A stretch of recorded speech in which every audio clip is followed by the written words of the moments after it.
असनाऊ लाभली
परमामृते रसना मुलावली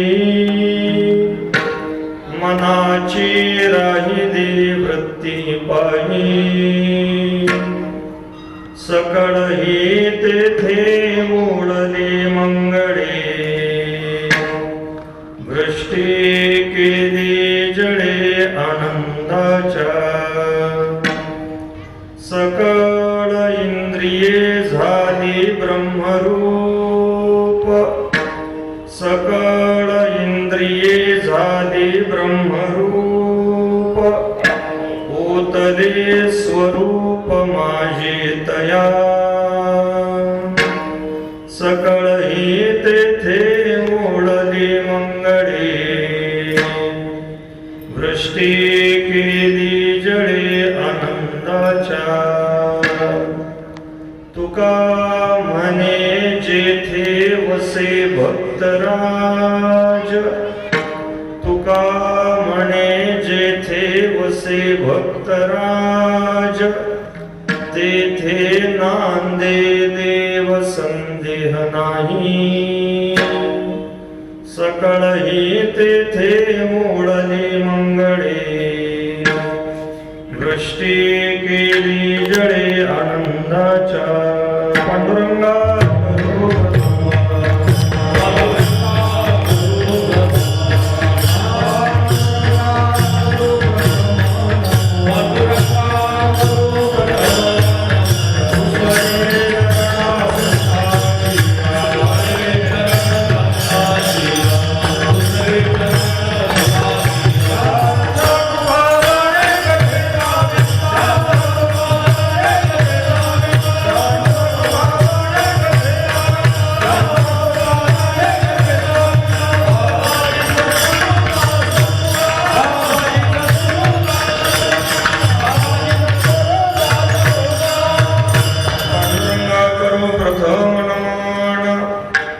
दुसरे चरणा संतांचिया त्यांच्या कृपादाने कथेचा विस्तारो बाबाजी सद्गुरु दास तुका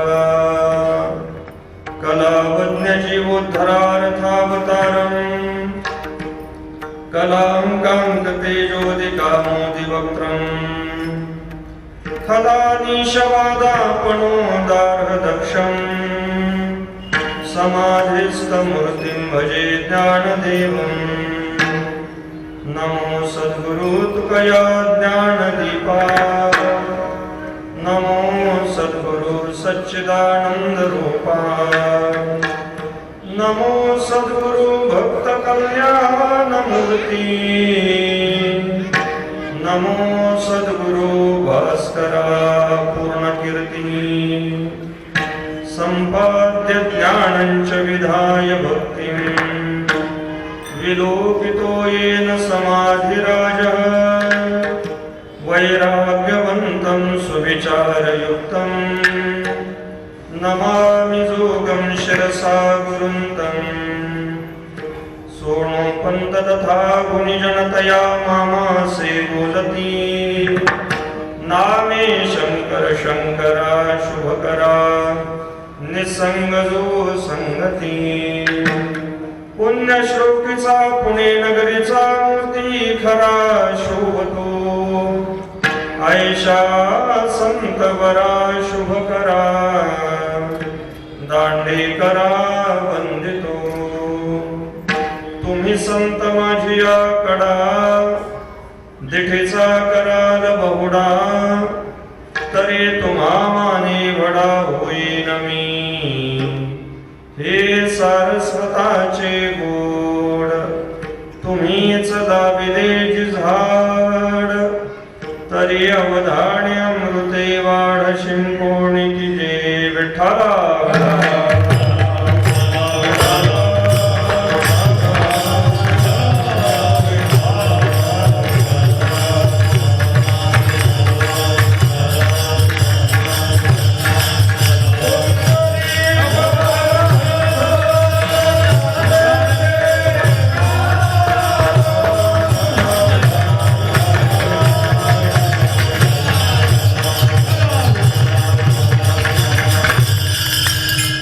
अमृते रसना ओलावली, मनाची राहिली वृत्ती पायी, सकळही तेथे मोडली मंगळे, वृष्टी केली जडे आनंदाच्या.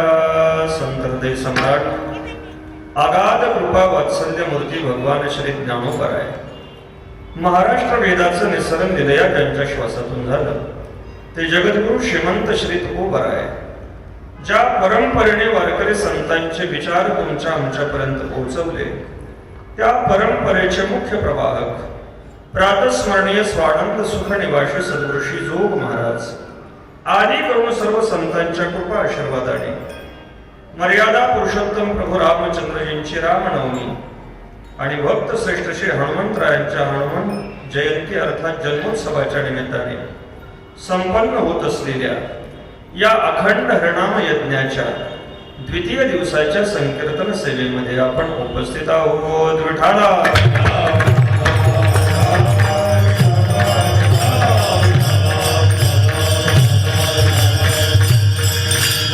समस्त ग्रामस्थ जागृत हनुमान मंदिर RS गट श्री क्षेत्र बजाज नगर छत्रपती संभाजीनगर सर्व बजाज नगर रहिवाशी असलेल्या परिसरातील भाविक भक्त वारकरी मंडळींच्या संयोजनातून परिसरातील सर्व ज्येष्ठ श्रेष्ठ गुणीजन मंडळींच्या साथीने मायबाप श्रोत्यांच्या उपस्थितीमध्ये हा भव्य दिव्य उत्सव या ठिकाणी संपन्न होत आहे. त्याच्या दुसऱ्या दिवसाच्या कीर्तन सेवेमध्ये आपण उपस्थित आहोत. त्या अनुषंगाने काहीसे चिंतन घडावं म्हणून जगद्गुरु श्री तुकोबरायांचा हा अभंग सेवेकरता निवडलेला आहे. या अभंगामधून जगद्गुरु श्री तुकोबराय साधू महापुरुष नेमका कोणता आहार सेवन करतात त्या संतांच्या आहाराचं स्वरूप प्रतिपादन करतायत. विठाला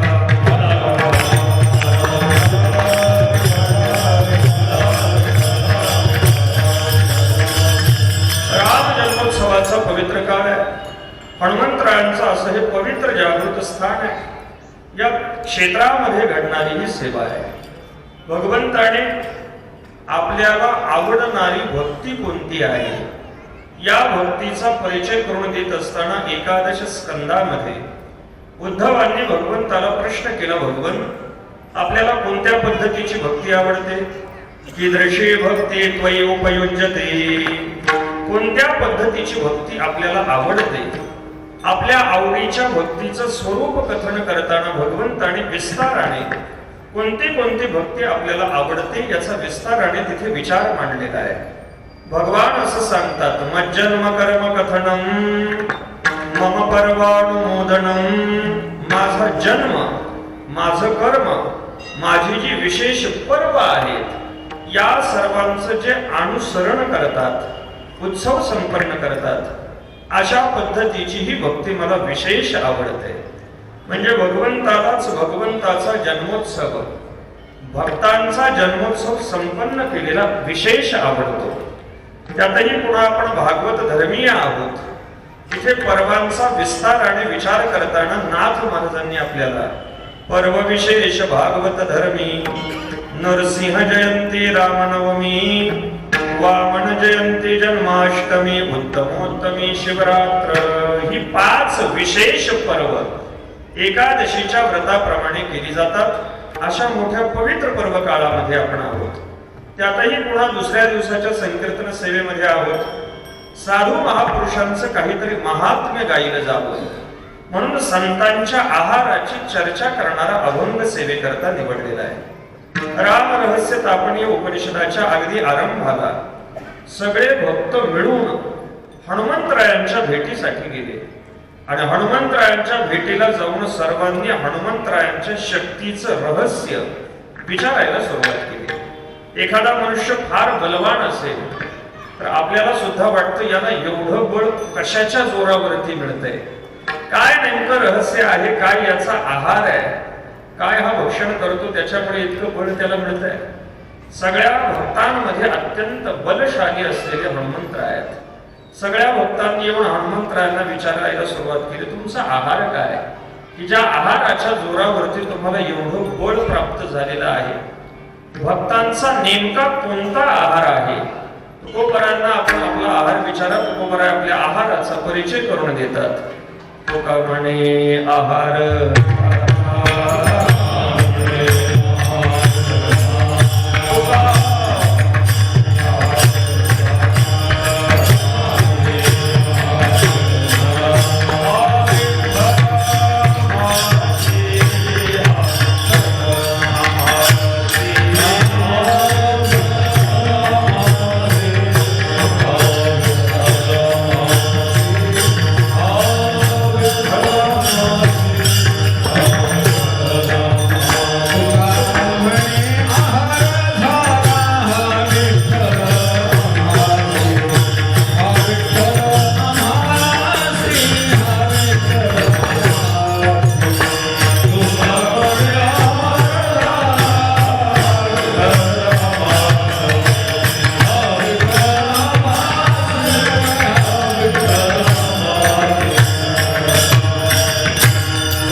आमचा आहार म्हणजे साक्षात परमात्मा पंढरीनाथ आहे. हनुमंतरायाने उत्तर दिलं, माझा दुसरा कोणताही आहार नाही. माझा आहार म्हणजे मर्यादा पुरुषोत्तम प्रभू रामचंद्रजी आहेत. भगवंताचंच आम्ही सेवन करतो आणि भगवंताचं सेवन करत असल्यामुळे आम्हाला सगळं बळ प्राप्त होतं. लोक म्हणू लागले, महाराज आता भगवंताचा आहार सेवन करायचं म्हणजे देवपूजेला बसल्यानंतर देव्हाऱ्यामधले देव उचलायचे आणि तोंडामध्ये टाकायचे, असा आहार आहे का? भगवंताचा आहार सेवन करायचं म्हणजे भगवंताचं सेवन करायचं. तुम्ही आम्ही सुद्धा आहार भक्षण करतो, पण आपला आहार भाजी भाकरीचा आहार आहे. जसा आपण आहार घेऊ तशा पद्धतीने आपलं शरीर बनतं, बुद्धी बनते. पण संतांचा आहार मात्र असा नाही. तुकोबराय बोलतायत, साधू महापुरुषांचं भोजन किती सुंदर आहे, किती मधुर आहे, किती रसाळ आहे. तुकोबराय त्याची चव सांगताना सांगतात, संतांचे भोजन अमृताचे पान,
अमृताचे पान करीते कीर्तन सर्व काळ.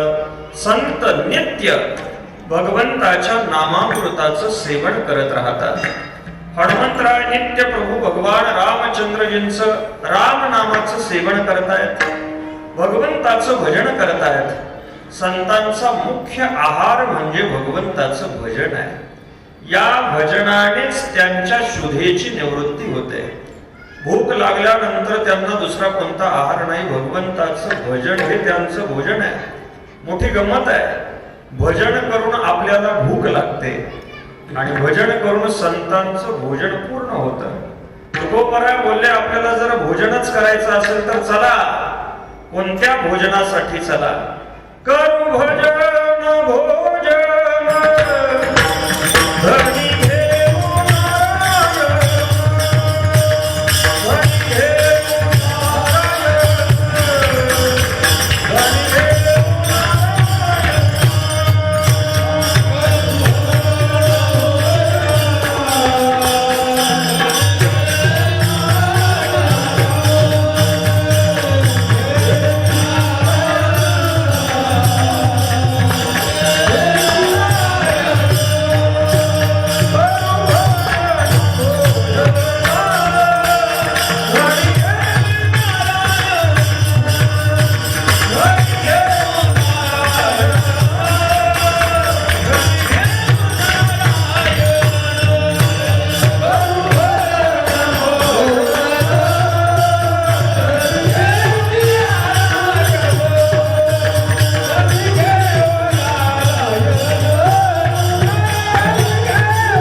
घेऊ नारायण. साधू महापुरुषांचं भजन हेच त्यांचं भोजन आहे. हनुमान नाटकाच्या आरंभाला हनुमंतराय भगवंताच्या रामनामाचं सेवन कोण करतात, कशासाठी करतात, त्याचं सामर्थ्य सांगताना सांगतायत. कल्याणानाम निधानम. भगवंताचं हे राम नाम म्हणजे कल्याणाचा निधी आहे, कल्याणाचा साठा आहे. सकळ मंगळ निधी. सगळ्या मंगल गोष्टी भगवंताच्या नाम सेवनाने प्राप्त होतात. कल्याणानाम निधानम. कलिमल मथनम. आपण कलियुगाचे निवासी आहोत आणि या कलियुगाचा जो मल आपल्याला लागतोय तो मल नाहीस करण्याचं सामर्थ्य कलिमल मथनम भगवंताच्या राम नामामध्ये आहे. अजून कसं आहे? पाथेयम यन मुमुक्षुः सपदि परपद प्राप्तये प्रस्थितस्य. मोक्ष प्राप्त करण्यासाठी निघालेले जे मुमुक्षु आहेत, या मुमुक्षूंना एका जन्मामध्ये मोक्ष प्राप्त होत नाही. मग आता मोक्ष प्राप्त होईपर्यंत काहीतरी आहार सेवन करायला पाहिजे. तर सगळ्या मुमुक्षु लोकांचे असलेली शिदोरी पाथेय म्हणजे भगवंताचं राम नाम आहे.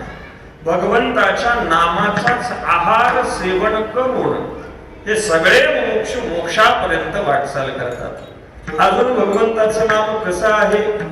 हनुमंतराय सांगतायत. विश्रामस्थानम एकम कविवर वचसा.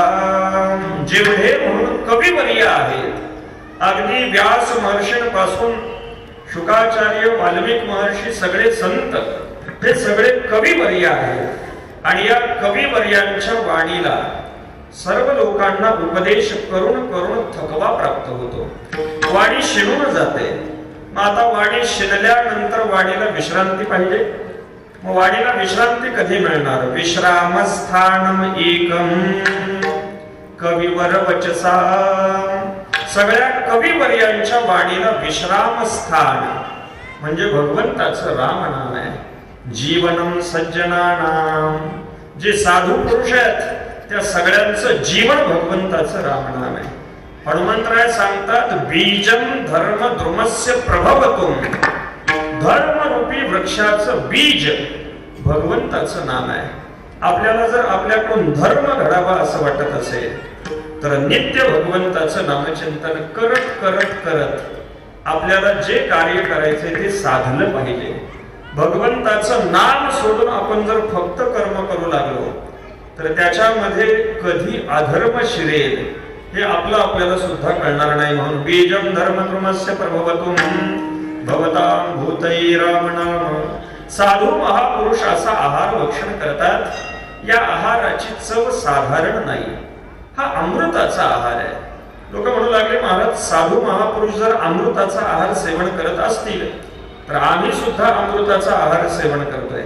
याच्यामध्ये काय नवल आहे? लोकांनी अमृत शब्द इतका खाली आणून ठेवलाय की सकाळची झोप घालवण्यासाठी जो चहा पिला जातो लोक त्याला अमृत म्हणतात. हॉटेलवरती आपल्याला वाचायला मिळतं अमृत तुल्य. म्हणजे लोक चहाला अमृत म्हणतात. एखादा पदार्थ गोड लागला की त्याला अमृताची उपमा देऊन मोकळे होतात. अमृत कशाला म्हटलं जातं? जे पिल्यानंतर मनुष्य अमर भावाला प्राप्त होतो त्याला अमृत म्हटलं जातं. चहा पिऊन आजपर्यंत कोणी अमर झालेला ऐकिवामध्ये नाही. झालाच तर त्याला डायबिटीज होईल. म्हणजे चहा सगळे लौकिक पदार्थ आपल्या जिभेला गोड लागतात पण यांचा परिणाम मात्र गोड नाही. भगवान गीतेमध्ये बोलले यत्तदग्रे अमृतम इव परिणामी विषोपमम. यांचा शेवट विषासारखा भयंकर आहे. म्हणजे काही गोष्टी जिभेला लागायला गोड आहेत पण त्याला अमृत म्हणता येत नाही. अमृत कशाला म्हणायचं? भावार्थ रामायणामध्ये नाथ महाराजांनी गरुडाच्या अमृत हरणाचा प्रसंग सांगितलेला आहे. आणि हा प्रसंग सांगत असताना तिथे ओघाने 5 प्रकारच्या अमृतांची चर्चा केली. आणि ही 5ही प्रकारची अमृत खरी अमृत नाहीत याचा निर्देश सुद्धा तिथे करून दिला. नाथ महाराज सांगतायत पहिला अमृत आहे ज्याला तृप्ती अमृत असं म्हटलं जातं. हे तृप्ती अमृत कोण पितं? तृप्ती अमृत देवता पितात. परिणाम असा होतो की देवतांना शुद्धेची बाधा होत नाही. शुद्धा त्या सेवाधीना म्हणजे भूक लागत नाही. पण तृप्ती अमृत पिल्यानंतर देवता अमर होत नाहीत, म्हणून तृप्ती अमृतालाही खरं अमृत मानलं नाही. दुसरं अमृत सांगितलं ज्याला स्वादामृत असं म्हटलं जातं. हे स्वादामृत अप्सरा पितात. त्याचा परिणाम असा होतो की अप्सरा स्वादिष्ट होतात पण अमर होत नाहीत. त्यामुळे स्वादामृतालाही खरं अमृत मानलं नाही. तिसरं अमृत नाथ महाराजांनी सांगितलं ज्याला उन्माद अमृत असं म्हटलं जातं. हे उन्माद अमृत दैत्य पितात, जे पिल्यानंतर बुद्धीवरचा विवेक नाहीसा होतो. धर्म काय, अधर्म काय, चांगलं काय, वाईट काय हे काही कळत नाही. त्याला उन्माद अमृत असं म्हटलं जातं. हे उन्माद अमृत पिणारे दैत्य फक्त तेव्हाच होते असं नाही, आता सुद्धा हे दैत्य आपल्याला पाहायला मिळतात. पण या उन्माद अमृतालाही खरं अमृत मानलं नाही. चौथा अमृत नाथ महाराजांनी सांगितलं ज्याला सुप्तामृत म्हटलं जातं. सुप्तामृत म्हणजे आपली सुषुप्ती. शास्त्राने झोपेला सुद्धा अमृत म्हटलेलं आहे, कारण झोप सुद्धा गोड लागते. झोप गोड लागते म्हणूनच माणसं पहाटे काकड्याला उठत नाही, तशीच झोपून राहतात. झोप लागायला गोड आहे पण झोपेचा परिणाम मात्र गोड नाही. एखाद्या गाडीवानाला जर क्षणभर झोप लागली तर त्याचा परिणाम किती भयंकर होईल याचा विचार करा. पंचदशीकारांनी एका शब्दामध्ये झोपेचा दोष सांगितला. आगामी दुःख बीजम, भविष्यातल्या सगळ्या दुःखाचं बीज आपण घेत असलेली जास्तीची झोप आहे. झोपाळू मनुष्य सगळा वेळ झोपेत व्हायला घालवतो, साधन करत नाही, भजन करत नाही, कोणतं कर्म करत नाही. परिणाम असा होतो की भविष्यामध्ये त्याला दारिद्र्य भोगावं लागतं. म्हणजे झोप भविष्यातल्या दुःखाचं कारण आहे. झोपेलाही अमृत म्हटला येत नाही. पाचवं अमृत राहिलं देव आणि दानवांनी ज्याच्यासाठी समुद्र मंथन केलं आणि समुद्र मंथनातून जे अमृत बाहेर पडलं त्याला तरी खरं अमृत म्हणायचं का? तर संतांनी त्याला सुद्धा खरं अमृत मानलं नाही. ज्ञानोबरांनी समुद्र मंथनातून बाहेर पडलेल्या अमृताची चिकित्सा केली. ज्ञानोबरा आपल्याला विचारतात, एकाच उदरामधून दोन पदार्थ बाहेर पडले तर त्याला सहोदर असं म्हटलं जातं. आणि सहोदर शब्दाचा अर्थ आहे भाऊ. एकाच आईच्या उदरामधून जर दोन मुलं जन्माला आली ती नात्याने सहोदर होतात म्हणजे भाऊ होतात. ज्ञानोबराय बोलतायत समुद्र हे उदर आहे आणि समुद्राच्या उदरामधून हलाहल विष सुद्धा बाहेर पडलं आणि हे अमृत सुद्धा बाहेर पडलं.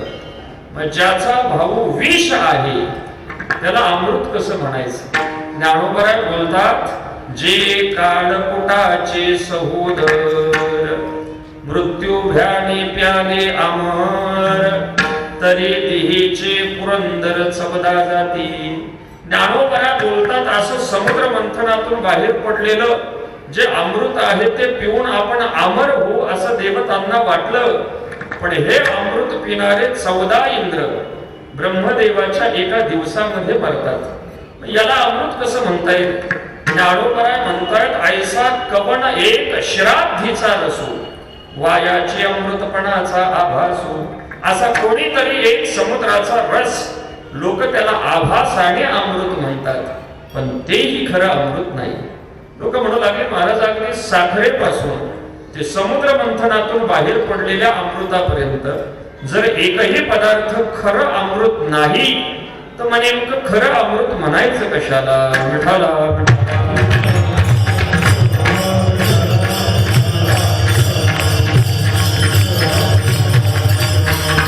नेमकं खरं अमृत कशाला म्हणायचं याचा विचार आपल्याला उपनिषदांनी पटवून दिला. उपनिषदांमध्ये कठोपनिषदामध्ये यम नचिकेत्याचा संवाद आहे. यमाने नचिकेत्याला ब्रह्मविद्या दिल्यानंतर ब्रह्मविद्येची स्तुती करत असताना यम महाराज असं सांगतात की आपण सगळे झोपल्यानंतर जे तत्व आपल्या प्राणांचं रक्षण करतं असं जे सच्चिदानंद शुद्ध ब्रह्मतत्व आहे त्या ब्रह्मतत्वाला अमृत असं म्हटलं जातं. येषु सुप्तेषु जागरति कामं कामं पुरुषो निर्विमाणः तदेव शुक्रम तद्ब्रह्म तदेव अमृतमुच्यते. तदेव शुक्रम तद्ब्रह्म तदेव अमृतमुच्यते. म्हणजे अमृत शब्द वापरला जातो परब्रह्मासाठी. अमृत म्हणजे खाण्यापिण्याचे लौकिक गोड लागणारे पदार्थ नाही. अमृत म्हणजे साक्षात ब्रह्मतत्व. ही जी उपनिषदांची भाषा आहे, संतांची सुद्धा भाषा हीच आहे. नामदेवराय सांगतात, विटेवरती उभा असलेला परमात्मा पंढरीनाथ म्हणजे साक्षात अमृताला प्राप्त झालेला आकार आहे. अमृताला आटवून आकार प्राप्त जर झाला तर तो आकार म्हणजे परमात्मा पंढरीनाथाचा आकार आहे. इतका हा सुंदर आहे, इतका हा डोळस आहे. सुंदर ते ध्यान उभे विटेवरी हो. इतका हा सुंदर आहे, इतका हा गोड आहे की अमृताला प्राप्त झालेला आकार आहे. नामदेवराय बोलतात, विठ्ठल श्रीरंग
नित्य अमृत घन ओढला सदा.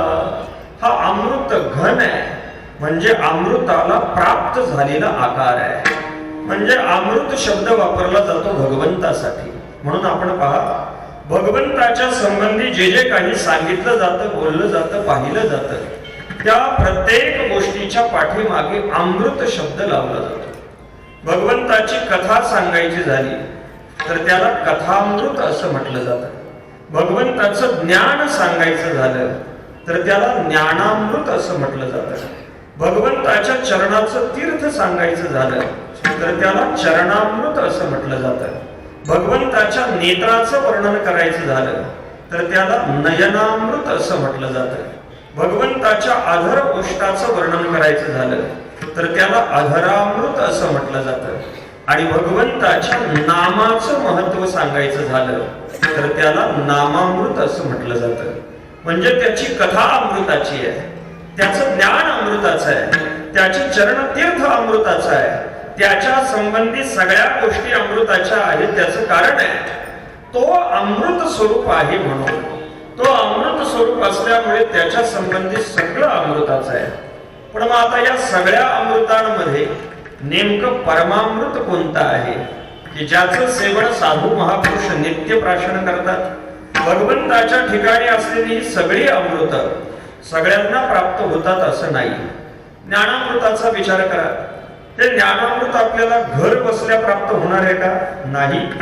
भगवत पूज्यपाद शिव शंकराचार्य सांगतायत, ज्ञानामृत प्राप्त करण्यासाठी आपल्याला अगोदर अधिकारी व्हावं लागतं.